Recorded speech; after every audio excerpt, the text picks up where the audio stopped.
Bismillahirrahmanirrahim. Assalamualaikum warahmatullahi wabarakatuh.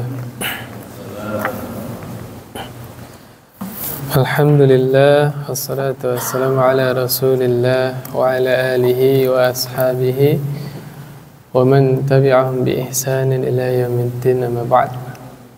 Alhamdulillah, pada malam hari ini, kalau nggak salah malam ke 12 ya, dari Dzulqa'dah 1444 Hijriah. Alhamdulillah kita semua diberikan kesehatan. Kemudian bukan hanya sehat saja, Allah kasih nikmat waktu luang ya. Subhanallah, kata Rasulullah SAW, ni'matani maghbunun kathirun fihim kathirun minan nas. Ada dua nikmat yang manusia kebanyakan tertipu. Nikmat apa? Nikmat sehat dan waktu luang. Kalau lagi sehat, kebanyakan manusia lebih memilih kegiatan-kegiatan yang sia-sia. Begitu juga waktu luang ya. Ketika Allah uji dengan sakit, baru pengen datang ke masjid. Betul nggak Pak? Pengen baca Al-Quran. Kemarin sehat kemana? Giliran sakit baru. Ketika udah Allah kasih waktu yang sempit, padat jadwalnya, sampai nggak sempat pengajian, nggak sempat datang ke masjid berjamaah, baru nyesel. Duh, coba aja masih doang. Nah, makanya kata Rasulullah SAW, dua nikmat ini kebanyakan manusia tertipu. Maka kalau kita dikasih sehat, dikasih waktu luang, kemudian kesehatan kita, waktu luang kita itu kita gunakan di jalan Allah, Allah beri taufik sehingga waktu luang dan sehat tadi kita dalam ibadah kepada Allah, luar biasa jemaah sekalian. Mudah-mudahan kita bukan orang yang tertipu ya, karena sehat kita pakai buat ibadah. Kemudian waktu luang kita juga kita sempatkan untuk ibadah. Kata Allah, wa ma khalaqatul jinna wal insa illa liya'budun. Allah yang berfirman, dan tidaklah aku ciptakan jin, tidaklah aku ciptakan manusia kecuali hanya untuk menyembahku, kata Allah, beribadah kepadaku. Kata Ibnu Abbas, yuwahhiduni, mentauhidkanku ya. Maksud Allah demikian. Dan sesuai janji ana yang pekan lalu, bahwa pekan ini kita ngebahas lanjutan ya, yaitu hadis ke-7. Kalau hadis ke-7 beres, masih ada waktu, kita tambahan hadis ke-6 yang kemarin 1 jam padahal ya, tapi nggak kelar satu hadis. Ngebahas apa kemarin? Masya Allah ya, contoh-contoh akhirnya nggak kelar ya. Mudah-mudahan ini kita kelar hadis ke-7-nya, sampai ada waktu kita bahas sedikit, mengulang materi hadis yang ke-6 ya. Ini hadis, demi Allah, kalau kita baca terjemahannya, kemudian kita berusaha memahami satu hadis ini, kita tidak akan paham. Bahkan bisa jadi salah paham. Salah paham bisa merendahkan Allah. Saya bacakan terjemahannya Pak ya. Rasulullah SAW bersabda, ad-dinun nasihah. Agama itu adalah nasihat. Rasul ulang 3 kali, agama adalah nasihat, agama adalah nasihat. Para sahabat nanya, liman ya Rasulullah? Nasihat untuk siapa ya Rasulullah sallallahu alaihi wasallam? Kata Rasulullah SAW, lillahi wa li kitabihi wa li rasulihi wa li a'immatil muslimina wa ammatihim. Yaitu agama untuk apa? Nasihat untuk Allah, nasihat untuk kitab Allah, nasihat untuk Rasulullah, nasihat untuk pemimpin kaum muslimin, dan nasihat untuk kaum muslimin secara umum. Coba paham nggak Bapak? Agama itu adalah nasihat. Nasihat untuk siapa? Nasihat untuk Allah. Nggak paham kan? Makanya tadi saya di awal bilang, inilah bukti yang konkret, yang nyata bahwa sebaik-baik orang adalah memahami dalil dengan dalil-dalil yang lain. Ya, ada yang mencela seorang muslim yang dia mengamalkan satu dalil saja. Jadi seluruh dalil itu berkaitan. Agar kita tidak salah paham, ada baiknya kita kembalikan dulu ke makna secara lughawi. Lughawi itu secara apa, Pak? Kan ada biasanya definisi itu secara bahasa, secara istilah. Kalau bahasa Arab, lughatan, istilahan. Ternyata jamaah sekalian, makna nasihat secara bahasa adalah al-khulus wa aslun nushi fil lughati al-khulus. Asal makna nasihat secara bahasa adalah khulus. Khulus itu apa, Pak? Khalasa yakhlusu. Ikhlasan. Ikhlas apa artinya? Murni atau tulus. Kenapa orang yang ngasih wejangan atau ngasih masukan kepada orang dia disebut sedang menasehati? Karena pada umumnya orang yang ngasih masukan wejangan itu menginginkan kebaikan terhadap orang yang dinasehati. Tulus nggak, Pak? Tulus. Pengen orang yang dinasehati ini jadi orang baik. Makanya disebut nasihat. Karena ketulusannya itu loh. Niatnya murni, niatnya tulus, pengen orang yang dinasihati itu menjadi orang yang baik. Makanya disebut nasihat. Karena salah satu makna nasihat adalah murni atau tulus. Makanya kebiasaan orang Arab kalau ngambil madu itu dimurnikan, Pak. Kan kalau baru ngambil kan masih ada campuran ya, mungkin kotoran di lebahnya atau masih ada buih-buihnya kan. Dimurnikan nih, biar murni madu tinggal konsumsi. Itu bahasanya nasahtul asal. Apa diterjemahin Indonesianya? Aku menasihati madu. Masa madu dinasehatin? Maka terjemahannya yang pas itu nasahtul asal itu aku sedang memurnikan madu. Artinya dipisahin dari kotoran-kotoran. Bahasanya disaring lah ya. Nah, jadi madunya siap konsumsi. Itu menggunakan bahasa nasahtul asal. Ya, aku sedang menasihati madu. Maksudnya aku sedang memurnikan madu. Nah, ini baru kelihatan. Berarti nasihat untuk Allah maksudnya adalah apa, Pak? Sihhatul i'tiqadi fi wahdaniyati, yaitu benarnya akidah dalam mentauhidkan Allah Subhanahu wa taala. Udah enggak salah paham lagi. Ya kan? Jadi ketika Rasul bilang agama adalah nasihat, yang pertama nasihat untuk siapa? Untuk Allah. Maksudnya apa nasihat untuk Allah? Yaitu kita diperintahkan untuk memurnikan tauhid kita kepada Allah. Ya, kita diperintahkan mengikhlaskan seluruh niat kita dalam setiap ibadah kepada Allah Subhanahu wa taala. Masya Allah. Nah, itu yang dimaksud dengan nasihat untuk Allah Subhanahu wa taala. Insya Allah agak cepat ini penjelasannya. Hadisnya juga pendek, Pak. Pendek banget.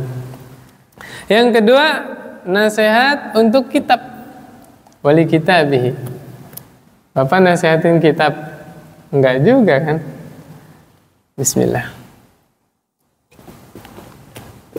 Alhamdulillah.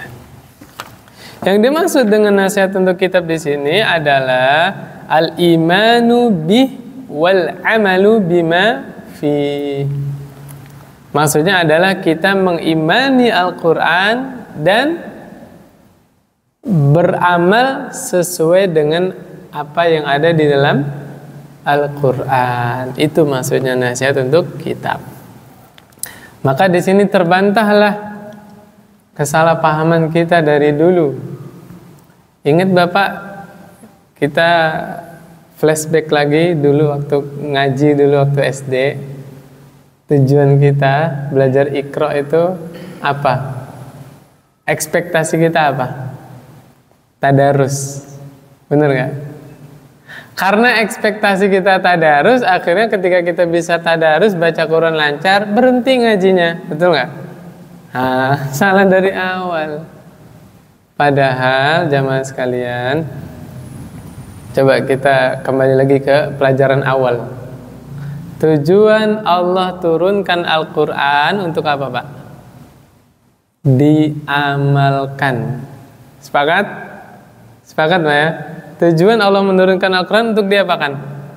Diamalkan. Salahnya kita berhenti mentok sampai wiridan. Betul nggak? Al-Qurannya dijadikan wirid. Betul? Hanya sekedar bacaan. Tadarus, keliru.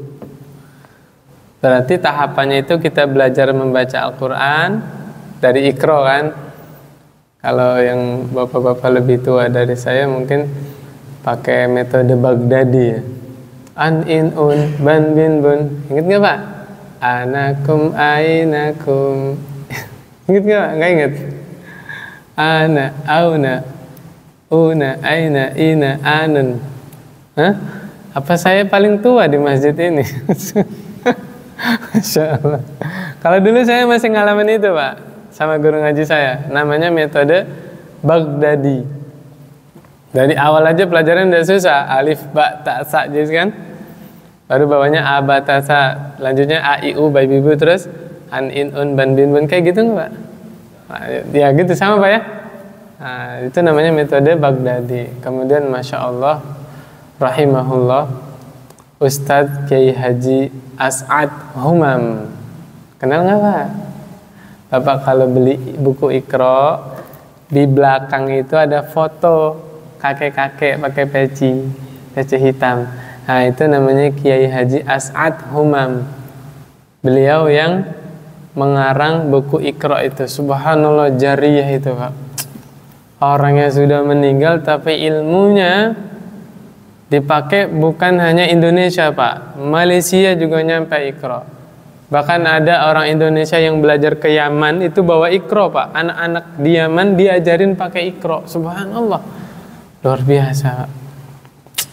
Nah, itu yang salah satu contoh real ilmu jariyah Pak. Ilmunya bermanfaat. Bapak ke fotokopian buku Iqra itu berapaan?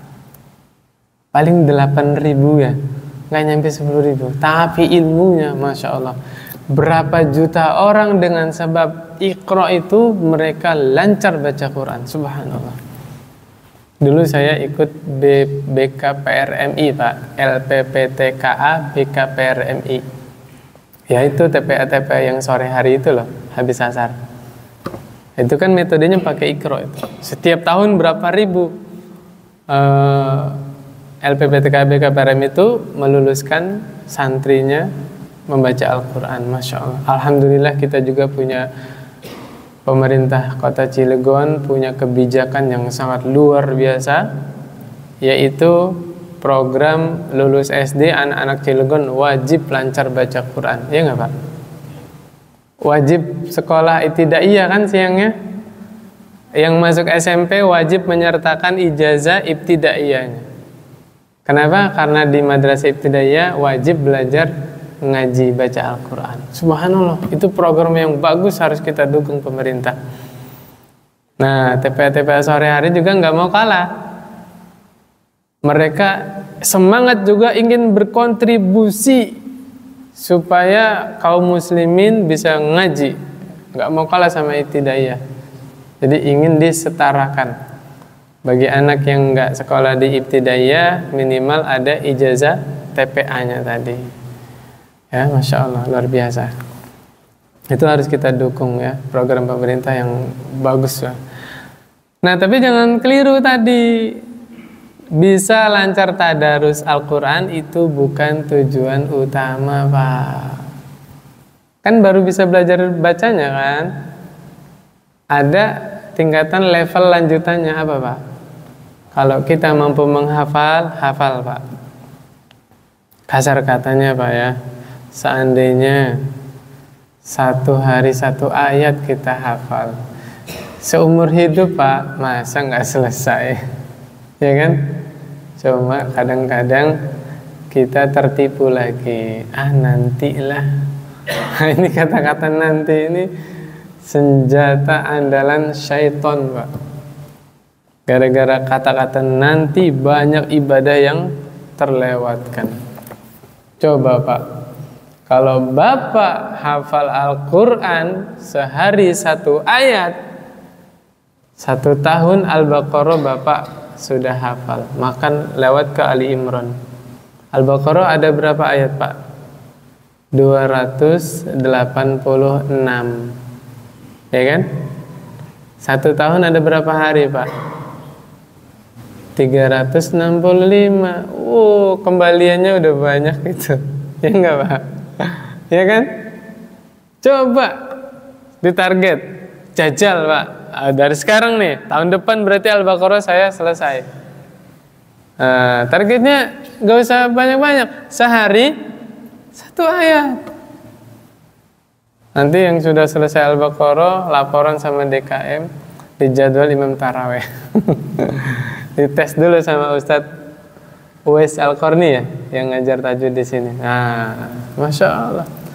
Atau manfaatin 1 pekan nih 7 ayat kan? Setiap Ustadz Uwais datang, start ke beliau. Biar dibenerin bacaannya. Masya Allah. Demi Allah Pak, secara tersirat kita bisa ambil faedah dari pelajaran sirah. Sirah tahu Pak sirah? Sejarah Rasul ya, sirah Nabawi. Bapak ngerti nggak? Allah takdirkan setiap Nabi dan Rasul Allah angkat di usia 40 tahun. Kita bicara Nabi kita aja, Nabi Muhammad SAW, nggak bicara Nabi-Nabi yang lain. Rasulullah SAW pertama nerima wahyu usia berapa? Usia berapa Pak? 40 tahun. Selesai 30 juz di usia berapa? 63 tahun.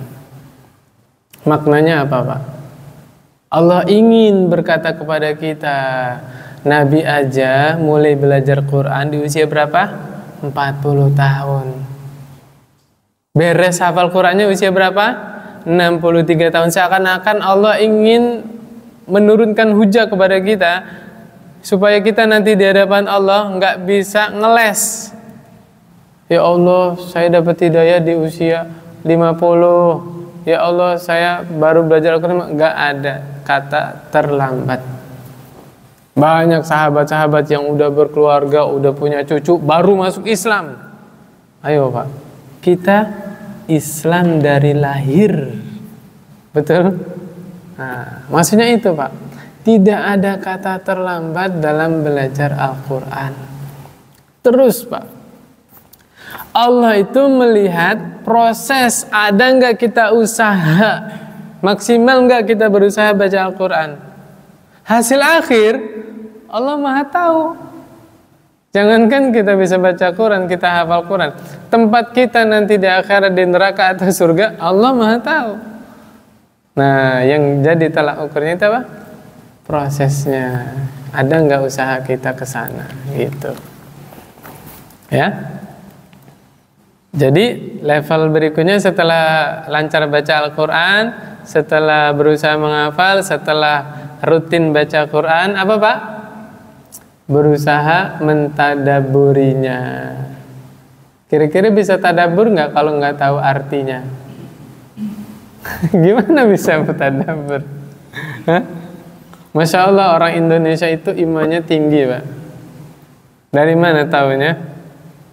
Dengar Al-Quran nangis dia Pak, walaupun nggak tahu artinya. Betul? Iya, subhanallah. Pokoknya imamnya nangis, ikut nangis juga. Barang yang dibaca Al-Baqarah ayat tentang hutang, imamnya nangis karena ingat punya hutang belum dibayar. Masya Allah, luar biasa ya.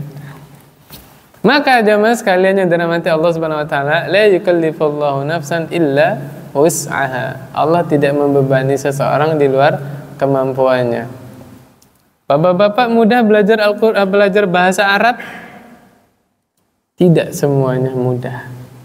Ada yang kesulitan, benar? Maka Allah kasih solusi. Apa kata Allah? Fas'alu ahla dzikri in kuntum la ta'lamun. Kalau kita nggak mampu belajar bahasa Arab, kita nggak mampu menerjemahkan Al-Quran dari Al-Fatihah sampai Nas, simple aja kata Allah. Bertanyalah kalian kepada ahlinya apabila kalian tidak tahu. Udah beres. Perintah di dalam Al-Quran yang paling wajib setelah tauhid apa? Ibadah kita kepada Allah apa? Sholat. Tanya sama yang ahlinya. Alhamdulillah buku-buku fikih terjemah sudah tersebar. Tanya ke ustadznya, rukun sholat itu apa aja, syarat-syarat sholat apa aja, pembatal sholat apa aja. Udah selesai. Dengan kita bertanya, belajar, itu sudah dihitung kita berusaha mengamalkan Al-Quran. Alhamdulillah kita hadir di sini, termasuk saya pribadi, ini sedang berusaha mengamalkan apa yang ada di dalam Al-Quran. Gitu Pak. Dan yang jadi catatan, khusus ilmu agama tidak bisa otodidak. Khusus ilmu agama Pak. Kalau ilmu-ilmu yang lain bisa otodidak ya. Apalagi sekarang banyak konten-konten di YouTube ya. Mau belajar apa? Bahasa Inggris. Belajar tentang fisika, kimia, tentang mesin ya. Kesehatan, kedokteran sekarang sudah menyebar. Tapi khusus belajar agama dia tidak bisa otodidak. Salah milih guru bisa sesat dan menyesatkan, Pak. Demi Allah.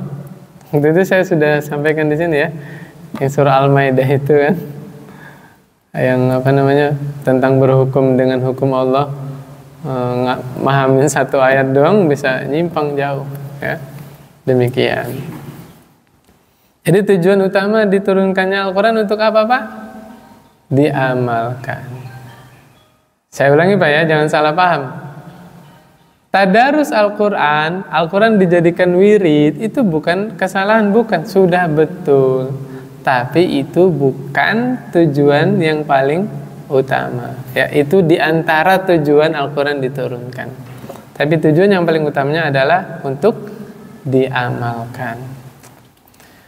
Yang berikutnya nasihat untuk Rasul Sallallahu Alaihi Wasallam. Ya, apa Rasul butuh nasihat kita? Nah, ini kan jangan salah paham ya. Ini yang dimaksud nasihat untuk Rasul ya. Kalau kita merujuk kitab Ushul Salasah ya, itu ada 4 minimal kewajiban kita kepada Rasulullah SAW. Yang pertama apa? Tasdiqu fima akhbar. Kita membenarkan seluruh berita-berita yang datang dari Rasulullah SAW. Seluruh berita Pak. Bapak percaya tentang Dajjal Pak? Ada sosok manusia yang bernama Dajjal, percaya? Pernah lihat nggak? Nggak pernah ketemu kan? Tapi percaya, nggak ada keraguan-raguan. Kenapa? Nabi yang mengabarkan. Tuh, yakin. Kenapa? Rasul yang cerita. Bapak percaya Nabi Isa masih hidup Pak? Di atas langit kedua masih percaya Pak? Kenapa? Nabi yang mengabarkan. Yang datang dari Nabi kita imani. Ya, ini salah satu contoh. Iman kadang-kadang tidak bisa dicampuri logika. Saya ulangi ya. Dalam perkara-perkara agama, sebagian itu nggak bisa masuk akal.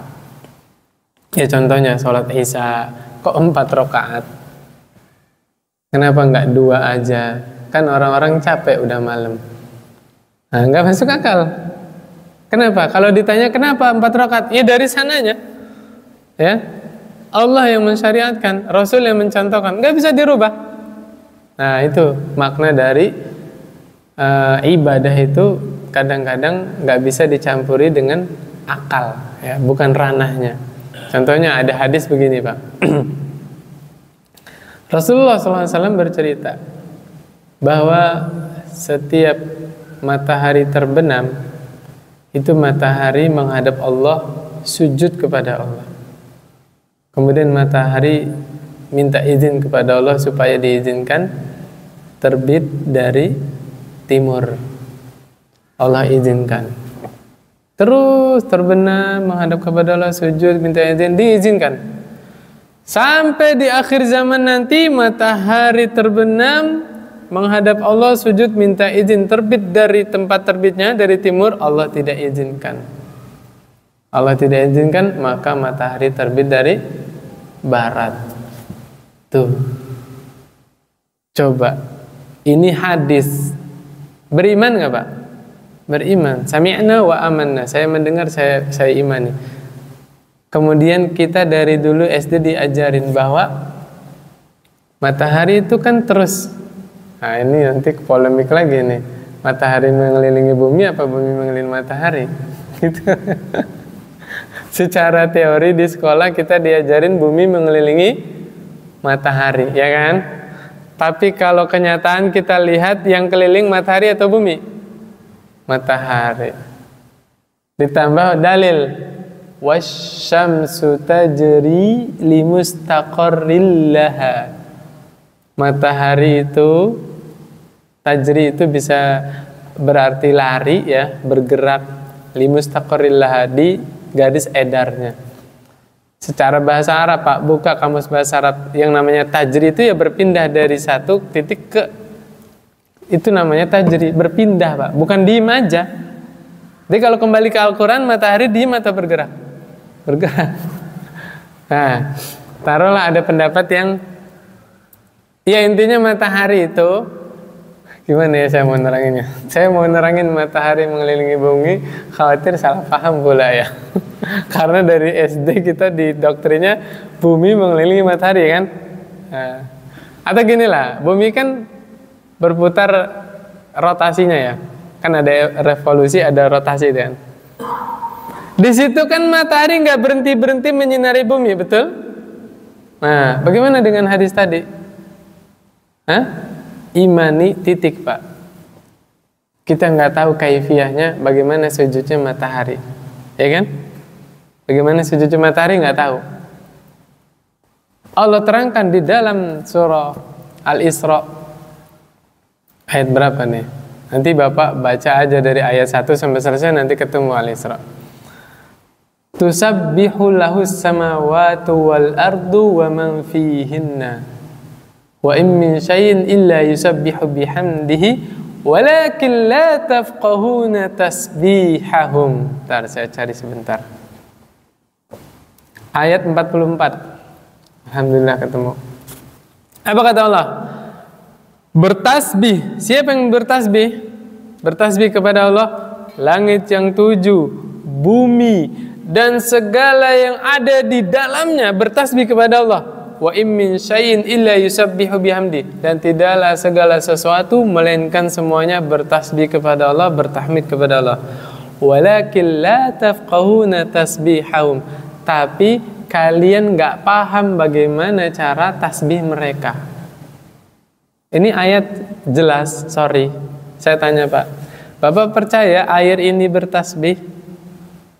Percaya. Tapi kita nggak tahu bagaimana mereka bertasbih. Masjid ini bertasbih, pepohonan, hewan-hewan bertasbih semuanya, Pak. Tapi kita nggak ngerti bagaimana tasbih mereka. Makanya kembali ke matahari tadi, kita meyakini matahari sujud kepada Allah, tapi kita nggak ngerti bagaimana cara sujudnya. Nah, demikian, Pak. Ambil faedah sedikit, Pak, dari ayat ini. Kalau kita baru ngerti bahwa seluruh makhluk bertasbih kepada Allah, katakanlah hewan. Hewan bertasbih kepada Allah, Pak? Pakai ini, Pak. Ketika Bapak lagi sholat, boleh Bapak merasa diri, panggil nama ini ya di dalam hati. Ini perasaan, bukan berbicara di dalam salat, tapi ini perasaan. Contohnya saya, imam. Saya lagi salat nih Pak.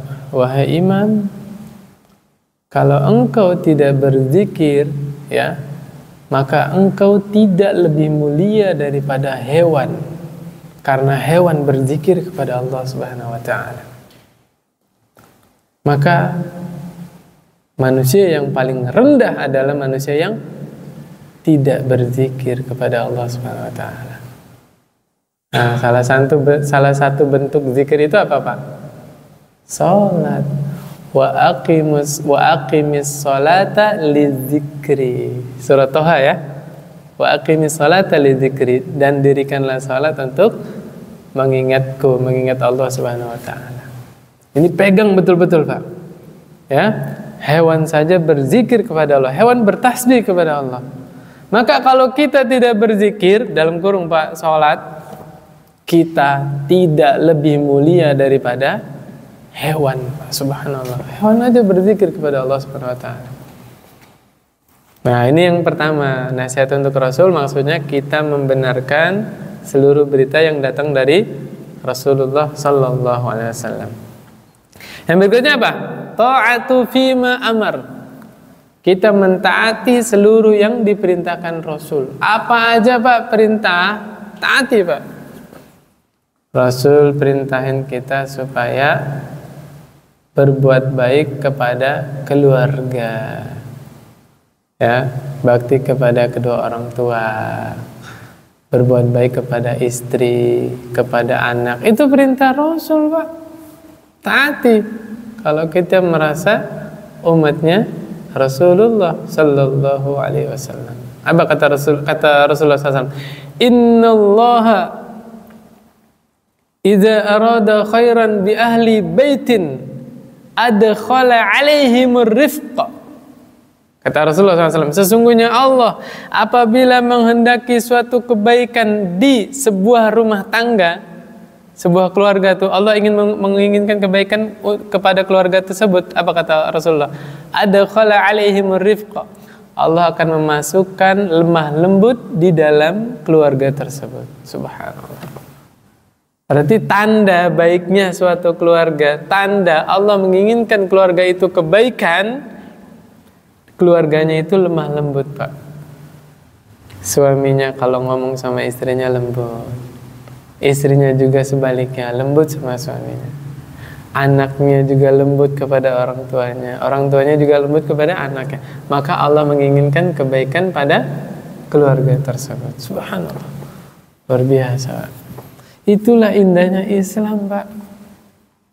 Orang-orang yang tidak mengenal Islam, bahkan mereka belum pernah duduk di majelis, mereka langsung mencap Islam radikal, Islam kumuh. Kenapa? Qil wa qal. Katanya. Iya nggak Pak? Ingat Pak, kemarin Piala Dunia di negara mana? Qatar. Salah satu faedahnya apa Pak? Sekitar 500 lebih ya masuk Islam orang. Kenapa Pak? Baru tahu Islam dengan sebab dia nonton bola di Qatar. Selama ini mereka di Eropa, di Amerika, mereka yang ada image di kepalanya itu Islam itu agama yang keras, yang radikal. Karena media menggiring opininya ke situ. Mereka belum mengenal Islam sejatinya itu bagaimana. Kemarin Allah takdirkan mereka melihat langsung bagaimana kaum muslimin mengamalkan Islam. Dalam kurung kemarin di negara Qatar kan. Subhanallah Pak. Banyak yang masuk Islam.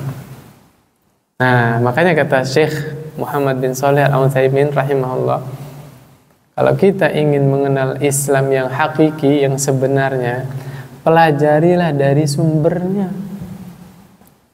Jangan lihat pemeluknya. Kalau pemeluknya oknum-oknum, mungkin nggak berbuat salah? Sangat mungkin. Tapi kalau agamanya, nggak mungkin salah, Pak. Karena Islam itu bersumber dari Allah Subhanahu wa taala, ya. Enggak bisa dibantah kebenaran al-Islam. Saya mau cerita ini, tapi agak takut. Saya sebutin enggak tempatnya. Jadi begini Pak, ya ini mah saya bukan ngada-ngada ya, kenyataan Pak.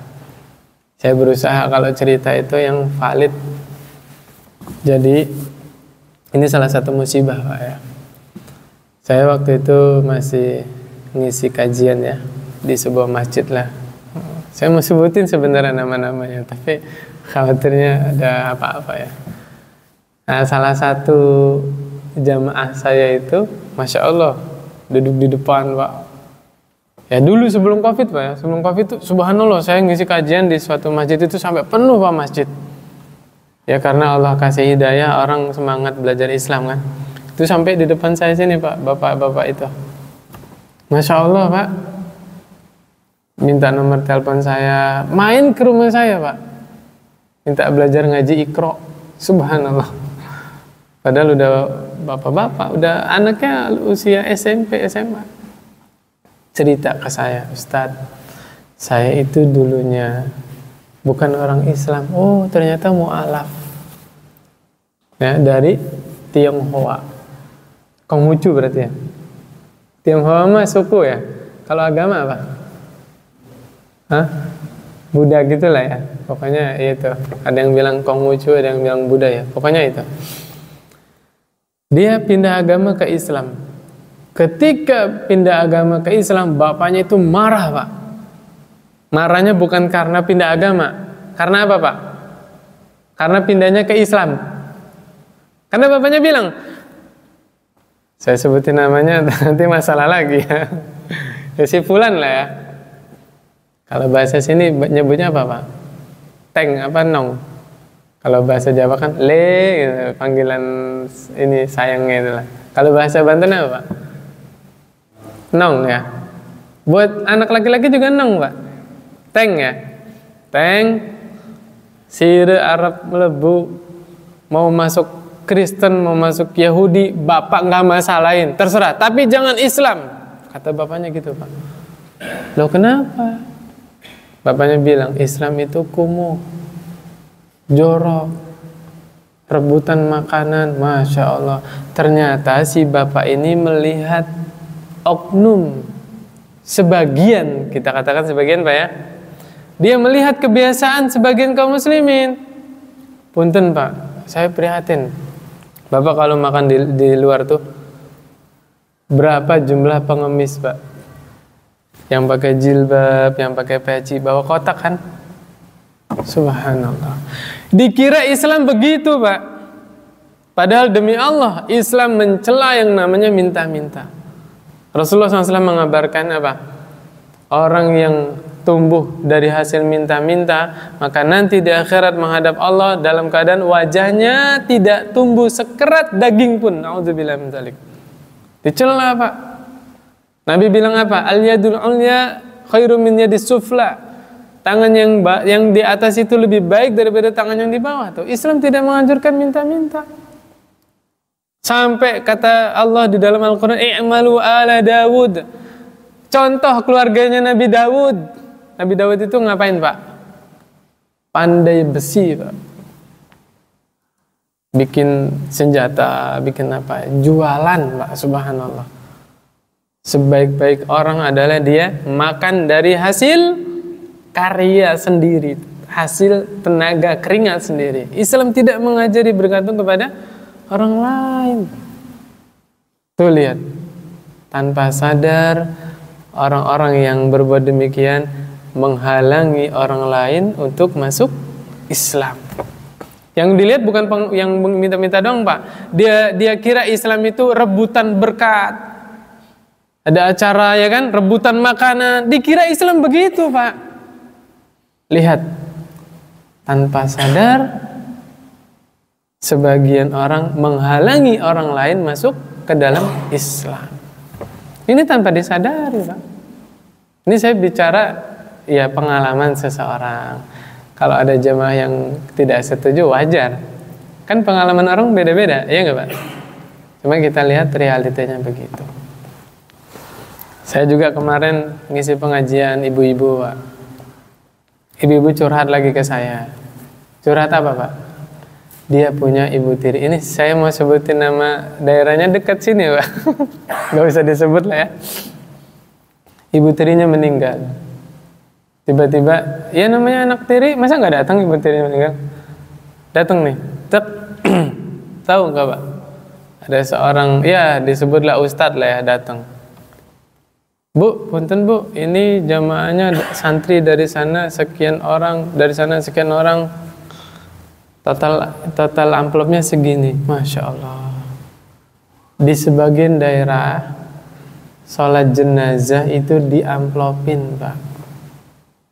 Kalau santri biasa 20.000 isinya. Kalau yang udah agak senior 50.000. Kalau ustadznya nggak tahu. La haula wala quwwata illa billah. Ini kita bicara sebagian daerah, sebagian kampung. Kalau perumahan mah nggak ada, Pak ya? Kayaknya nggak ada sih. Padahal kata Nabi apa? Hakul muslim alal muslim sittah. Hak sesama muslim itu ada berapa? Ada 6. Apa aja nih, Pak? Kalau bersin bilang alhamdulillah, kita doakan apa? Yarhamukallah. Kalau dia mengucapkan salam, balas waalaikumsalam. Kalau ngundang makan, datang. Ya. Kemudian apa lagi? Kalau sakit, dijenguk. Ya. Kalau meninggal, dirawat jenazahnya, dimandikan, kafani, sholati, dikubur. Ini kewajiban kita, Pak. Wajib itu artinya apa? Jika dikerjakan berpahala, jika ditinggalkan berdosa. Pak, demi Allah, sholat jenazah Rasul menjanjikan siapa yang nyolati jenazah pahalanya berapa? 1 qirat. 1 qirat itu berapa? 1 gunung Uhud. Bapak mau gara-gara amplop 20.000 batal nggak dapat pahala 1 gunung Uhud? La haula wala quwwata illa billah. Sayang, Nabi yang menjanjikan. Ya, siapa yang sholat jenazah pahalanya berapa? 1 gunung Uhud, Pak. Subhanallah. Masya Allah, mungkin ada sebagian kita yang semangat sholat jenazah ya. Karena tadi balasannya, ya, di mana cari ada apa namanya? Boleh nggak Pak nyari-nyari? Boleh, Pak, walaupun nggak kenal sama orang ya. Ada berita duka di mana ikut nyolatin, Masya Allah. Walaupun nggak kenal ya kan. Kan muslim saudara kan? Saudara, ya? Subhanallah. Nah, kemana-mana ini pembahasannya nih. Membenarkan berita yang datang dari Nabi, kemudian mentaati seluruh perintah. Yang kedua apa? Meninggalkan yang dilarang oleh Nabi. Nah ini, ini agak susah ini, Pak. Kadang-kadang sesuatu yang haram karena kurangnya informasi, masyarakat awam menganggap itu halal.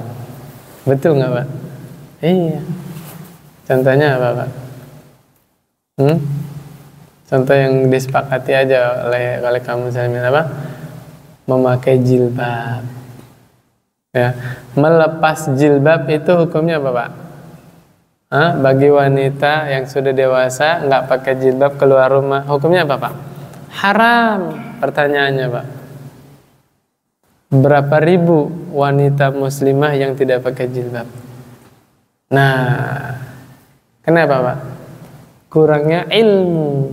Karena memang syaitan ya menjerumuskan manusia supaya melakukannya haram, supaya tidak mengerjakan yang Allah perintahkan. Dari sisi apa, Pak? Dari sisi ilmu, manusia dibujuk supaya malas belajar. Kalau nggak tahu ilmunya udah. Coba Bapak tahu nggak berapa besar dosa meninggalkan sholat? Tahu nggak, Pak? Meninggalkan sholat itu dosanya lebih besar daripada berzina, lebih besar daripada membunuh, lebih besar daripada merampok, mencuri, Pak. Dosa meninggalkan sholat. Bahkan Nabi ancam pemisah antara kita dengan kekufuran adalah sholat. Tuh, Nabi ancam kayak gitu. Pertanyaannya, berapa juta kaum muslimin yang ringan meninggalkan sholat? Ya nggak, Pak? Nah, dari sisi ini Pak, syaitan menjerumuskan manusia. Yaitu dari sisi dia tidak belajar agama. Ya kalau sudah bodoh, sudah nggak ngerti ilmu, nggak tahu hukum meninggalkan sholat, nggak tahu kerasnya ancaman orang yang nggak pakai jilbab, ya sudah. Nah, dari sisi ini Pak, syaitan menjerumuskan manusia. Makanya na'udzubillah min dzalik, jangan sampai kita kena tipu daya syaitan ya. Ya berbahagialah kalau kita masih diberi oleh Allah semangat untuk belajar. Abdullah ibn Mubarak pernah berkata gini Pak, saya heran sama orang yang tidak mau belajar, dalam kurung ya, pengajian. Kenapa? Dari mana jiwanya mengajak kepada kebaikan kalau dia tidak mempelajari kebaikan? Betul nggak? Dari mana? Bapak bisa semangat sholat malam kalau nggak tahu keutamaan sholat malam? Nggak bisa. Coba ada yang kerja di pabrik di sini Pak. Siapa Pak? Ada nggak? Bapak kerja di pabrik kan? Udah berapa tahun Pak? Hah? 20 tahun? Oh 7 tahun. Masya Allah lama ya. Istiqomah. Berarti ikhlas ini bapaknya. Saya tanya Pak, kenapa Bapak masih bertahan kerja di tempat Bapak yang sekarang? Karena ada timbal balik, betul? Sebulan 2 bulan gak digaji aja, resign gak? Nah, punya tanggungan, keluarga yang harus dicukupi, benar? Itulah sifat manusia Pak, manusia itu semangat ingin melakukan sesuatu kalau ada timbal balik. Bagaimana kita mau semangat sholat berjamaah kalau kita nggak tahu keutamaan sholat berjamaah? Bagaimana kita mau semangat sholat duha, sholat malam, ibadah-ibadah kalau kita nggak tahu keutamaannya? Dari mana kita tahu keutamaannya? Belajar. Ya, demikian. Makanya Ibnu Mubarak heran, bingung. Gimana mau semangat kalau dia tidak belajar? Ya, demikian. Nah, yang Rasul larang tadi. Kalau kita mengamalkan hadis ini, nasihat untuk Rasul yaitu siap meninggalkan seluruh yang Rasul larang. Siap nggak Pak? Siap Pak. Kadang-kadang yang dilarang itu enak-enak loh Pak. Betul? Iya. Benar nggak Pak?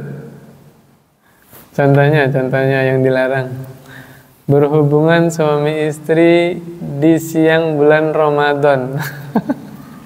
Dilarang kan Pak? Iya, dilarang. Dulu di zaman Imam Malik tuh para raja Pak bermudah-mudahan. Kafaratnya apa kafaratnya? Memerdekakan budak. Ya kan? Raja punya budak nggak? Punya. Kalau siang hari berhubungan suami istri dah tinggal merdekakan budak, kafaratnya ya kan? Imam Malik bin Anas itu pernah dihukum sama raja di penjara. Jadi Imam Malik ini menangkal supaya raja tidak bermudah-mudahan, kafaratnya dirubah. Yang nomor pertama bukan memerdekakan budak Pak, puasa 2 bulan berturut-turut. Raja kan sama ulama kan pintaran ulama kan. Akhirnya setelah ketahuan Imam Malik merubah itu, dipenjara sama penguasanya. Allahu Akbar. Padahal maksudnya Imam Malik bagus ya, supaya tidak bermudah-mudahan gitu kan. Insyaallah. Yang terakhir Pak, ini yang berat bagi sebagian muslim Pak. Apa? Siapa yang tahu? Tidak beribadah kecuali dengan syariat Nabi Muhammad sallallahu alaihi wasallam. Nah, ini agak sulit ini. Padahal Pak, kalau kita amalkan ini, tidak beribadah kecuali dengan syariatnya Nabi Muhammad SAW. Artinya apa Pak? Ada dalil, kerjain. Nggak ada dalil, berhenti. Iya nggak Pak?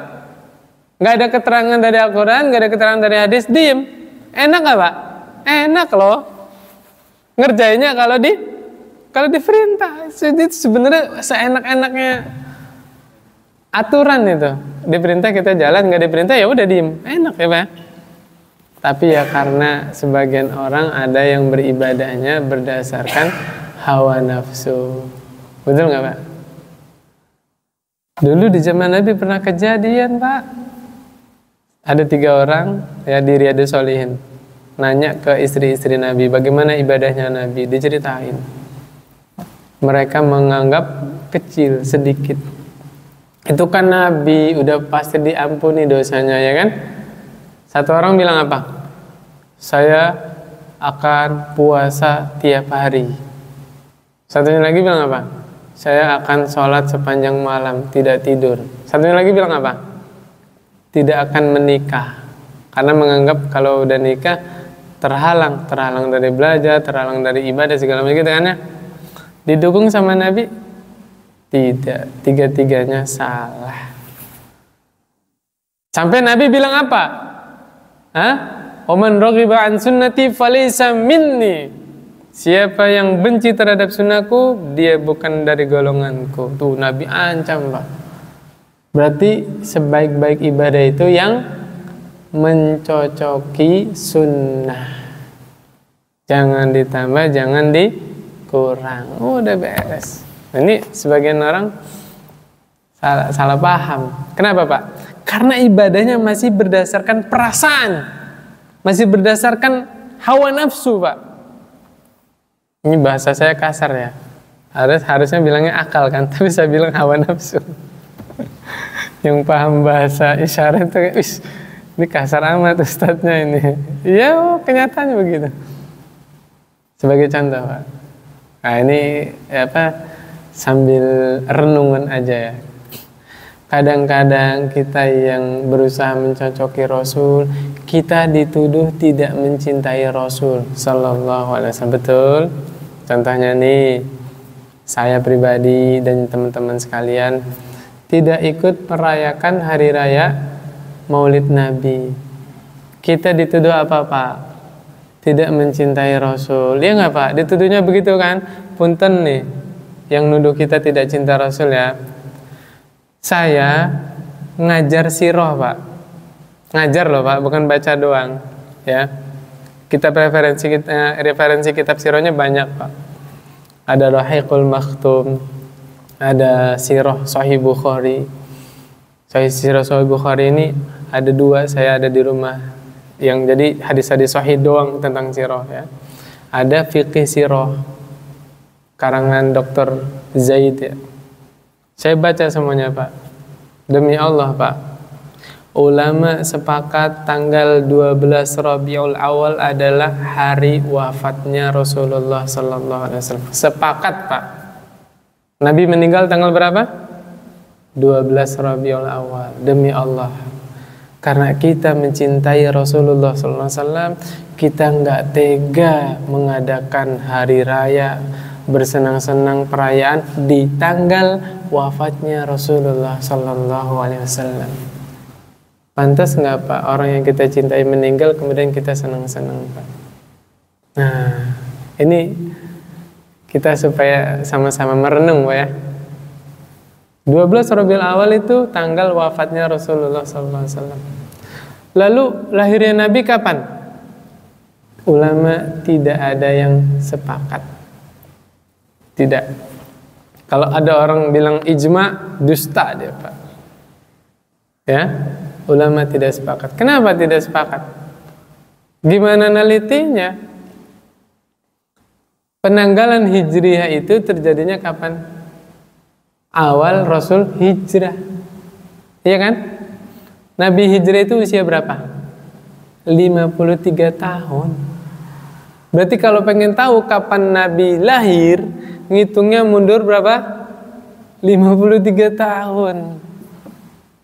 Nah, gimana ngitungnya itu, Pak? Kalaupun ada yang berhasil menghitung, itu hanya perkiraan saja. Iya nggak, Pak? Teori-teori hitung-hitungan kan? Pertanyaannya, kenapa para ulama tidak perhatian terhadap tanggal lahirnya Nabi? Berarti kan nggak perhatian kan, Pak? Kenapa tidak ada satu sahabat pun yang mencatat kapan tanggal lahirnya Nabi? Faedahnya apa, Pak?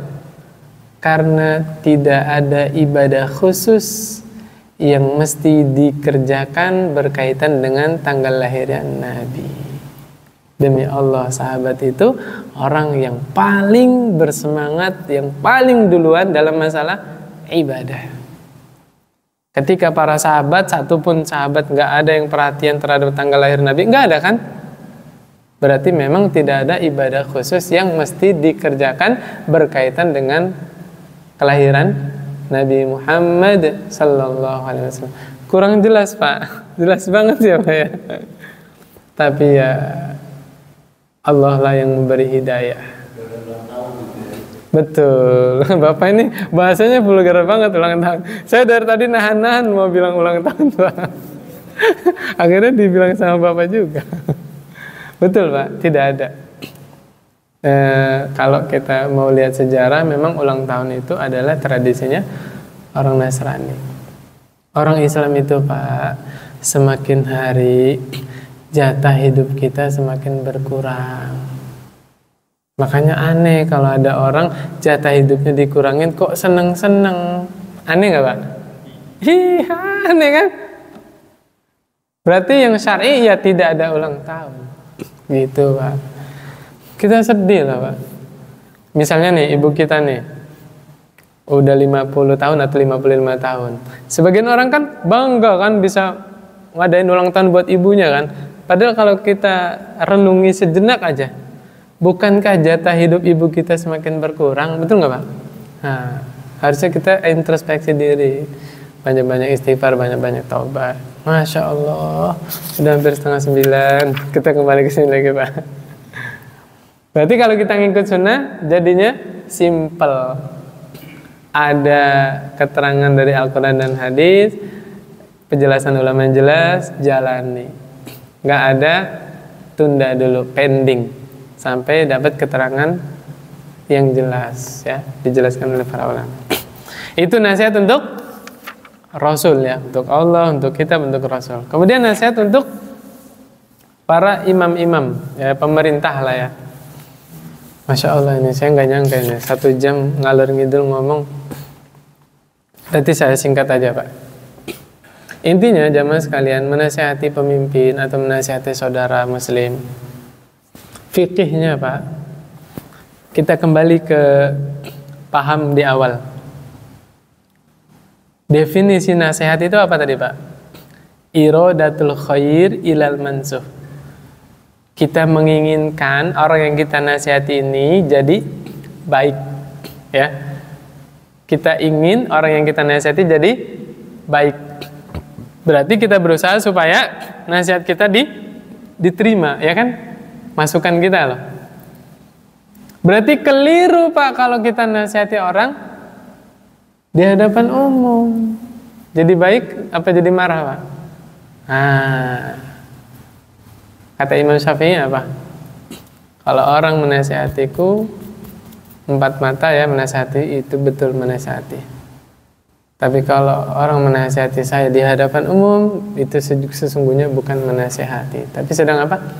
Mempermalukanku, menjatuhkan harga diri. Artinya gini aja, Pak, simpel aja, Pak. Demi Allah, kita nih yang hadir, mau nggak kita dipermalukan di hadapan umum? Tidak mau kan, Pak? Begitulah orang lain juga tidak senang kalau kita mempermalukan di hadapan umum. Jangankan di depan umum, Pak, di depan temannya aja 1 orang, malu nggak, Pak? Malu, Pak. Apalagi penguasa, apalagi pemimpin, pemerintah. Maka Islam tidak mengajarkan dai-dai yang mencaci maki pemerintah di mimbar-mimbar. Itu bukan dari Islam.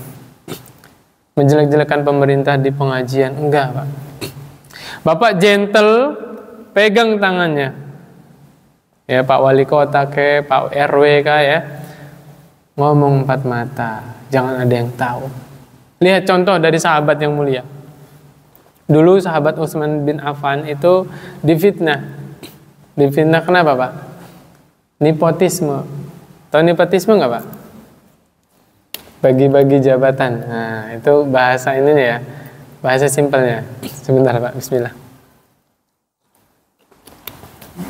Alhamdulillah. Karena ada orang-orang yang hasad kepada Utsman, menuduh Ini yang dikasih jabatan-jabatan di zamannya Utsman ini masih ada hubungan darah sama Utsman gitu kan. Nah, sebagian masyarakat nggak setuju dengan kebijakan Utsman bin Affan. Ada seorang muslim mendatangi Abdurrahman bin Auf. Ini bisa didapat keterangannya, saya agak lupa ya. Waktu itu saya baca tafsir surah Al-Hasyr atau surah Ali Imran, saya agak lupa. Buka aja buku tafsir, baca dari awal nanti ketemu, Pak. Jadi orang ini datangin Abdurrahman bin Auf, "Wahai Abdurrahman, tidakkah engkau menasihati Utsman?" Ini galak nih orangnya. Apa kata Abdurrahman? "Apakah aku harus laporan kepadamu kalau aku sudah mendatangi Utsman?" Paham gak maksudnya, Pak? Jadi para sahabat itu menasihati itu rahasia sampai orang lain nggak tahu. Nggak ada yang tahu sesungguhnya Abdurrahman sudah mendatangi Utsman. Itulah akhlak seorang muslim, Pak. Kalau di sini ada nih keterangannya ya. Nih. Nasihat itu yaitu kita mencintai maslahat untuk kaum muslimin. Ya, kita membimbing kaum muslimin kepada kemaslahatan. Kita mencintai kaum muslimin itu mendapat keadilan. Kita mencintai persatuan yang diraih oleh kaum muslimin dan kita membenci perpecahan yang terjadi di tengah-tengah kaum muslimin. Tuh, Pak. Kita itu senang kalau kaum muslimin itu beragama mentaati Allah, senang, Pak, kita. Dan kita tidak suka dengan orang-orang yang memberontak. Orang-orang yang melawan pemerintah, keluar dari kekuasaan yang sah, kita enggak mendukung, kita enggak. Demi Allah, Pak, selama ini kita tidak pernah menghalalkan demonstrasi. Bukan dari Islam, Pak. Ya, walaupun pemerintah membolehkan, mengizinkan, tetap agama Islam tidak membolehkan demonstrasi. Kenapa? Tadi nasihat yang diajarkan oleh agama Islam adalah nasihat yang elegan, gentle, face to face. Face apa face ya? Fish mah ikan ya. Masa ikan sama ikan? Face to face ya. Yang 4 mata lah. 4 eyes. Salah lagi. Face to face maksudnya. Itu, Pak. Islam tidak mengajarkan mencaci maki pemerintah di depan umum ya. Teriak-teriak, orasi, pakai toa itu ya. Enggak. Ya, demikian. Jadi intinya begini, Pak. Ingat tujuan utama dari nasihat apa tadi, Pak? Kita pengen orang yang kita nasihati jadi baik. Jangan sampai kita tujuannya bagus ya, tapi caranya salah, malah menimbulkan mudarat yang baru. Betul nggak, Pak? Nah, jangan sampai demikian. Ini adab salaf dalam nasihat ya. Kana salafu idza aradu nasihata ahadin wa'azuhu sirran hatta qala ba'dhum man wa'adha akhahu fima bainahu wa bainahu fahiya nasihah. Tuh, Pak. Para ulama salaf tuh dulu kalau mau nasihatin saudaranya itu 4 mata, Pak, berdua. Maka kata mereka, siapa yang menasihati saudaranya hanya berdua itu betul tulus nasihat. Wa man wa'adhahu ala ru'usin nas, siapa yang menasihati saudaranya di hadapan publik, fa innama wabbakhahu, dia telah mempermalukan saudaranya, menjelekkan saudaranya. Nauzubillah. Tuh. Jadi nasihat itu ya ingat tujuan nasihat apa tadi, Pak? Pengen orang yang kita nasihati jadi baik, ya. Saya kira sepakat deh seluruh manusia bahwa nasihatin orang di depan umum itu tidak baik, ya. Demikian. Maka kata Fudail bin Iyad, al-mu'minu yasturu wa yansahu. Seorang mukmin itu dia menutupi aib saudaranya, menasihati saudaranya. Wal fajiru yahtik wa yu'ayyiru. Sedangkan orang fajir itu menyebarkan aib saudaranya, mempermalukan saudaranya. Ya? Tidak menginginkan kebaikan kepada saudaranya. Hati-hati, Pak. Jadi tidak cukup niat baik saja harus diiringi dengan cara yang benar. Sama kayak kaidah ibadah ya. Ibadah juga gitu kan? Tidak cukup berlandaskan niat baik saja, tapi harus diiringi dengan cara yang benar. Ada orang Pak sholat subuh Pak 4 rakaat. Bapak husnuzon kan? Pasti dia ikhlas kan sholatnya Pak? Saya tanya Pak, sholat subuhnya diterima? Sholat subuh yang 4 rakaat diterima tidak Pak? Tidak. Kenapa? Caranya salah, ya kan? Begitu juga nasihat Pak. Nasihat itu kan awalnya baik kan niatnya, tapi kalau caranya salah, diterima enggak? Enggak. Nah, mirip seperti itu.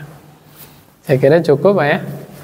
Iya, udah 8:30 lewat, qadarullah. Nggak bisa nerangin yang hadis ke 6. Nah, intinya gini Pak, hadis ke 6 itu. Saya itu pengen nyampaikan gini loh Pak. Kan Nabi memperingatkan ada perkara syubhat, ya kan, antara halal dan haram. Nah, Nabi memperingatkan lagi cara solusi untuk terhindar dari syubhat itu ngapain Pak? Tinggalin, ya kan? Wa man waqa'a fi syubhati fa waqa'a fil haram. Siapa yang terjatuh ke perkara syubhat, maka dia jatuh kepada perkara haram. Wa man ittaqa syubhati faqad istabara li dinihi wa 'irdihi. Siapa yang menjaga diri dari perkara syubhat, dia telah menjaga kehormatannya dan agamanya. Nah, yang unik Pak, Nabi tutup hadisnya dengan keadaan hati. Nabi bilang apa? Sesungguhnya ala wa inna fil jasadi mudghah. Sesungguhnya di dalam jasad ini ada segumpal daging. Idza saluhat saluhal jasadu kullu. Itu bisa dibaca solahat, bisa dibaca soluhat Pak ya. Jadi bukan saya salah baca Pak. Ada 2 model bacaan. Idza salahat salahal jasadu kullu. Apabila segumpal daging itu baik, maka jasad yang lainnya seluruh jasadnya baik juga. Wa idza fasadat fasadal jasadu kullu. Apabila segumpal daging tadi rusak seluruh anggota badannya. Ala wahyal qalbu. Segumpal daging itu apa Pak? Hah? Qalbu itu apa? Hati. Saya mau bilang jantung, salah paham nanti Pak. Iya Pak, karena udah terlanjur salah kitanya. Coba Pak, hasad, iri, dengki, sombong, riya itu penyakit apa Pak? Penyakit hati. Masa mau bilang penyakit jantung? Ya kan, jadi aneh kita ngedengernya. Bener gak Pak? Ya, tazkiyatun nufus kan nanti ada bab tuh, penyakit-penyakit jantung gitu. Penyakit-penyakit jantung isinya apa? Iri, dengki, hasilnya enggak. Yang cocok apa? Penyakit hati. Ya wes terjemahin hati. Mau diterjemahin jantung sudah seperti bahasa Inggris heart artinya apa Pak? Jantung kan? Coba lihat di kamus. Tapi kebanyakan orang memahami my heart itu apa? Hatiku ya kan? Padahal hati bahasa Inggrisnya apa? Liver. Betul? Iya. Sama kayak bahasa Arab. Apa qulub itu, kolbun itu jantung. Kalau secara bahasa kamus ya, bahasa Arab. Tapi karena sudah terlanjur diterjemahkan di Indonesianya hati, ya wes hati. Ya. Wes kadung. Kalau bahasa Jawanya. Maksudnya apa Pak? Hati yang selamat akan mencintai yang halal, menjauhi yang haram. Hati yang berpenyakit akan mencintai hal-hal yang syubhat, samar-samar, dan dia juga mencintai sesuatu yang haram. Tuh Pak maksudnya. Berkaitan, saling berkesinambungan. Dengan kita mendatangi perkara syubhat, mendatangi yang haram, efeknya apa? Hati jadi berpenyakit. Saya bilang sakit hati, salah lagi. Iya kan? Harus hati-hati nih ngomong. Saya ulangi Pak ya. Dengan kita melakukan yang haram, kita bergelut dengan perkara yang syubhat, menyebabkan hati jadi berpenyakit.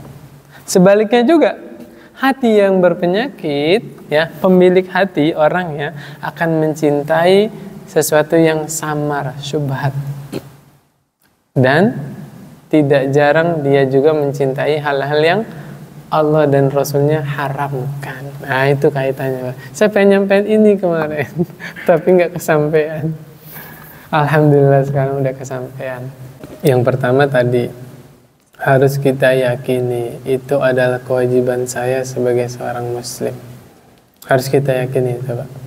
Sehingga kita kalau meyakini bahwa itu adalah kewajiban saya antara saya dengan Allah, maka kita tidak akan mengharapkan balasan dari manusia. Gitu, Pak, ya. Itu pegang dulu.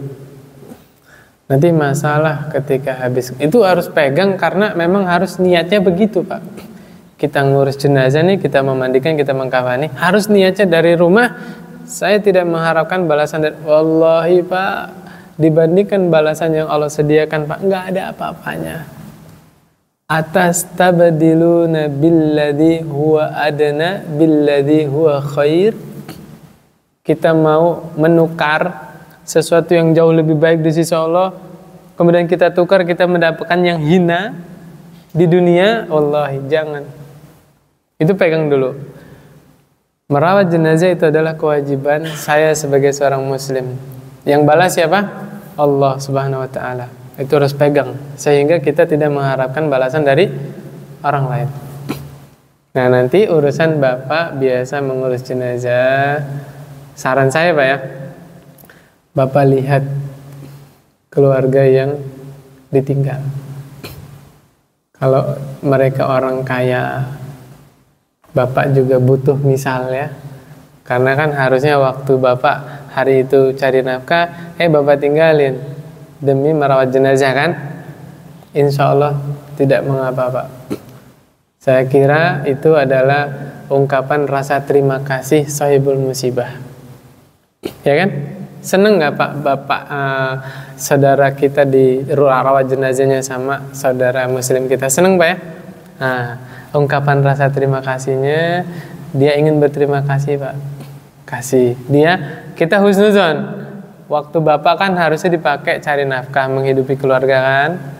Tinggalin tuh, mungkin harusnya jualan, warungnya tutup. Diganti untuk mengurus jenazah, ya kan? Makanya diganti sama sahibul musibah tadi. Pesan saya apa, Pak? Silakan terima kalau sahibul musibahnya kaya raya, Pak. Sehingga tidak menjadi beban ngamplopinya itu. Paham nggak maksud saya, Pak? Tapi kalau yang Bapak bantu itu, Masya Allah, justru dia butuh bantuan kita, justru kita harusnya nyantunin dia. Demi menjaga perasaan itu, perasaan yang ngasih amplop, ya, terima dulu. Kan kita juga seneng, ya, kalau kita ngasih diterima, ya. Kalau ditolak kan kayak gimana gitu. Pak, ini saya terima kasih. Tapi punten, ini saya nitip buat, misalnya yang meninggal siapa? Bapak-bapaknya, ya. Ini buat anak-anaknya jenazah ini yang ditinggalkan. Itu paham nggak maksud saya, Pak? Dikembalikan lagi. Ini sudah saya terima, Pak, tapi saya kayaknya pengen juga bantu. Kalau perlu Bapak tambahin. Jadi tadinya Bapak nerima 1 amplop, kan? Jadi Bapak dari rumah tuh bawa amplop juga. Kan takziah, ya nggak, Pak? Oh, luar biasa, Pak. Bapak yang mandiin jenazah, Bapak yang bawa amplop. Masya Allah. Mantap ya itu, Pak. Bisa menabrak tradisi. Kenapa? Kas masjid. Sah-sah aja sih Bapak terima terus taruh di kas masjid. Tapi kalau dalam hal ini, pandangan saya sih yang sedang ditimpa musibah, dia yang sedang butuh bantuan, Pak. Karena perintah Nabi ketika Ja'far bin Abi Thalib meninggal, ista'u ala Ja'far ta'aman atau kama qala sallallahu alaihi wasallam. Buatin makanan buat keluarga Ja'far. Kenapa? Sedih kan ditinggal bapaknya meninggal. Saking sedihnya mereka nggak sempat masak, Pak. Nah, Nabi perintahkan sahabat yang lain bawa makanan buat keluarga Ja'far. Artinya, ya silakan kalau Bapak terima kemudian Bapak salurkan kepada yang lain atau ke masjid itu hak bapak, karena memang udah dapat dikasih ke bapak kan. Yang paling penting itu apa? Dari awal kita tidak ada niatan supaya dibalas pakai amplop tadi. Sudah dibahas di kitab Riyadhus Shalihin. Padahal dulu hari ini nggak bawa, padahal pekan lalu saya bawa ya. Nabi sudah ingatkan bahwa akan ada orang-orang setelah sahabat ya, orang-orang yang akan memimpin, orang-orang yang akan mengurusi urusan kaum muslimin yang mereka dalam tanda kutip ya, zolim. Kekurangan mereka itu apa kata Rasul? Orang yang pandai bicara, pintar nyuruh orang, tapi tidak sesuai dengan perbuatannya. Bahasanya lain di mulut, lain di lidah. Lisan sama perbuatannya beda lah ya. Kalau bahasa kasarnya munafik atau Yahudi itu lebih kasar lagi ya. Intinya gini Pak, Nabi sudah mengingatkan akan ada pemimpin-pemimpin yang zalim. Anjuran Nabi apa? Sabar. Bahkan kata Nabi apa? Wa in ukhidha maluk, walaupun uang kalian diambil. Nabi udah bilang loh, uang kita diambil nggak Pak? Diambil, pakai apa? Pajak apa zakat? Diambil kan uangnya Pak? Apa kata Nabi? Sabar. Nabi nggak anjurkan memerintah, Nabi nggak anjurkan memberontak. Wa in duriba zuhruk, walaupun punggungmu dipukul Pak, subhanallah. Punggung kita sampai dipukul? Enggak kan? Sabar. Kata Nabi, kalau punggung kita dipukul aja suruh sabar. Apalagi punggung kita tidak sabar Pak. Kita nggak punya wewenang. Urusan mereka zalim, urusan mereka mengambil hak kaum muslimin ya, menzalimi ustadz misalnya, itu urusan dia dengan Allah Subhanahu wa taala. Nih. Ada hadisnya Pak. Di kitab ini saya lupa menyampaikan. Apa kata Rasulullah SAW? Sebentar. Hadis ke berapa? 7 ini yang kita terangkan. Nih kata Rasulullah SAW. Ma min abdin yastar'ihi Allahu ra'iyatan. Siapa saja seorang hamba yang Allah serahkan urusan. Urusan apa? Allah takdirkan dia punya wewenang mengurusi urusan kaum muslimin. Berarti penguasa kan? Summa lam yuhituha binasihatin. Kemudian pemimpin ini enggak tulus, tidak menginginkan kemaslahatan untuk kaum muslimin. Berarti mementingkan kepentingan pribadi dan golongan ya. Jadi buat kebijakannya tuh tidak menguntungkan kaum muslimin. Condongnya kepada kepentingan pribadi atau golongan. Apa kata Rasulullah SAW? Illa lam yadkhulil jannah, dia tidak akan masuk surga. Na'udzubillah min dzalik. Tuh urusan dia dengan Allah. Urusan kita apa tadi Pak? Sabar, udah. Gak ada pilihan lain Pak. Apa kata Allah di dalam Al-Quran? Wa antasbiru khairul lakum in kuntum ta'lamun. Seandainya engkau bersabar itu baik untuk kalian, seandainya kalian tahu. Tuh. Sabar Pak. Kenapa? Apa namanya? Kita menderita di dunia ada ujungnya Pak. Sampai kapan kita menderita di dunia? Sampai meninggal Pak. Tapi kalau menderita di akhirat, na'udzubillah, nggak ada ujungnya. Sabar. Sebentar doang kita hidup di dunia. Betul nggak Pak? Sebentar. Saya ingat kisahnya ceramahnya Ustadz Khalid Basalamah ya, yang sampai sekarang nggak hilang di kepala saya. Ini boleh dipegang Pak. Apa kata Ustadz Khalid Basalamah? Kita hidup tujuannya adalah untuk ibadah. Sampai kapan ibadah? Sampai meninggal. Sebentar. Kalau kita meninggal besok, berarti ibadah kita sampai kapan? Sampai besok. Sebentar apa lama? Sebentar. Itu pegang itu. Kalau bulan depan kita meninggal, berarti ibadah kita sampai kapan? Bulan depan doang. Lama atau sebentar? Sebentar. Seandainya pekan depan saya meninggal, berarti saya ibadah sampai kapan? Sampai pekan 2. Sebentar kita ibadah kepada Allah. Jadi apa Pak? Sabar. Nah, di antara bentuk ibadah juga kita sabar terhadap kezaliman penguasa atau pemerintah yang ditimpakan kepada kita, ya. Jadi sabar Pak. Sabar kita itu insya Allah dinilai ibadah. Sampai kapan? Sampai meninggal. Kalau meninggalnya besok, berarti sabarnya cuma sampai besok. Kalau kita nggak sabar sekarang, kemudian meninggal, penderitaan di akhirat, kita sabar sampai kapanpun tidak ada manfaatnya. Sabar di akhirat tidak ada fungsinya, nggak ada manfaatnya. Iya nggak Pak? Iya. Tapi kalau kita sabarnya di dunia, Allah nilai, Allah kasih pahala, sehingga nanti di akhirat Allah kasih kesenangan. Gitu Pak. Jadi kalau kita belajar Islam benar, nggak dianjurkan melawan pemerintah, tidak. Yang demo itu nggak boleh, nggak boleh Pak. Kita nggak setuju dengan orang-orang yang demonstrasi yang mencaci maki pemerintah, enggak. Walaupun mereka berdalih, ya kan undang-undangnya membolehkan, pemerintah membolehkan. Lah kalau agama tidak membolehkan, gimana? Contoh nih ya. Misal pemerintah tidak menghukum orang yang meninggalkan sholat, terus kita meninggalin sholat, itu gambaran sedikit ya Pak ya. Jadi tidak bisa berdalilkan dengan pemerintah membolehkan demo, undang-undang membolehkan demo. Lah kalau agamanya tidak membolehkan, kita mau nurut apa melanggar agama? Kan nggak mungkin. Nah gitu. Ya daripada demonstrasi, mendingan kita bangun malam, doakan pemerintah kita dengan tulus. Ya kan? Kata Hasan Al-Basri, demi Allah, seandainya saya punya satu doa yang Allah ijabah, maka doa ini akan aku tunjukkan untuk pemerintah. Subhanallah. Kenapa Hasan Al-Basri bilang begitu?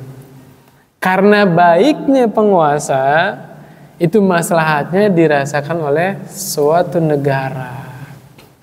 Kalau doa itu untuk diri kita sendiri, ya saya doang yang ngerasain maslahat kan, kata Hasan Al-Basri. Tapi kalau penguasa yang Allah perbaiki, pemerintah yang Allah perbaiki, wah, maslahatnya dirasakan oleh seluruh penduduk negeri. Tuh kata Hasan Al-Basri. Kata para ulama, min alamati qabulil hasanah al-hasanatu ba'daha. Di antara ciri tanda kebaikan seseorang diterima adalah kebaikan setelahnya. Paham nggak maksudnya Pak? Tanda seseorang amalannya diterima sama Allah adalah istiqomah. Tanda sholat Bapak hari ini diterima sama Allah, besok Bapak masih sholat. Nah itu tandanya. Mau tahu bacaan Quran Bapak malam ini diterima sama Allah, besok malam Bapak masih ngaji. Nah, itu tanda. Jadi tanda Allah itu senang sama seseorang, Allah terima amalannya, Allah bikin orang itu istiqomah dalam beribadah. Kasar katanya gini Pak, kemarin Ramadan tarawih kan Pak ya? Masya Allah, sholat malam di bulan Ramadan bisa setiap malam, iya nggak Pak? Bapak pengen tahu tarawihnya diterima atau tidak? Lihat keadaan kita di bulan Syawal. Masihkah Bapak tarawih walaupun di rumah? Di kamar tidak ada yang melihat. Kalau di luar Ramadan di kamar kita tidak sholat malam, jangan-jangan kemarin Ramadan kita sholat malam bukan karena Allah, karena situasi, atmosfernya itu mengajak kita sholat, iya nggak Pak? Ah itu Pak, cambuk buat kita itu Pak. Ya Allah, jangan-jangan kemarin saya sholat tarawihnya nggak ikhlas. Mana buktinya? Ini saya di kamar sendirian, tidak semangat sholat malam. Nah, berat kan Pak ngamalinya? Tadi saya udah bilang, ngejawab doang gampang Pak, tapi amalannya itu, ya kan, bahasa Arabnya gampang dihafal kan? Min alamati qabulil hasanah al-hasanatu ba'daha. Di antara tanda diterimanya kebaikan seseorang oleh Allah diterima adalah dia melakukan kebaikan berikutnya. Gitu Pak. Itu sebenarnya motivasi buat kita juga ya. Oh, kalau malam ini saya malas ngaji, jangan-jangan ngaji saya yang kemarin itu nggak ikhlas. Nah, jadi kan dia termotivasi. Kalau malam ini saya tidak sholat malam, jangan-jangan kemarin itu sholat malam saya tidak ikhlas. Termotivasi kan, Pak? Ketika Bapak termotivasi, jadilah Bapak hamba yang istiqomah ibadah kepada Allah, tanda Allah menerima amalan Bapak. Gitu. Sulit ya Pak ngamalin. Tadi saya udah bilang di awal. Jawabnya gampang. Yang sulit apa? Ngamalinnya. Ya minimal kita istiqomah yang wajibnya ya. Salat 5 waktunya istiqomah. Minimal itu dulu. Rawatibnya dan seterusnya. Ini kalau kita lanjutin mungkin sampai jam 3 pagi. Di jam 9-nya insya Allah kita lanjut lagi pekan yang akan datang ya. Insya Allah ya. Alhamdulillah malam ini kita diberi taufik oleh Allah. Betah duduk di rumah Allah ya. Subhanallah, ini luar biasa ya. Kita akhiri pertemuan kita pada malam hari ini seraya membaca doa kafaratul majelis. Subhanakallahumma wa bihamdik asyhadu an la ilaha illa anta astaghfiruka wa atubu ilaik. Assalamualaikum warahmatullahi wabarakatuh.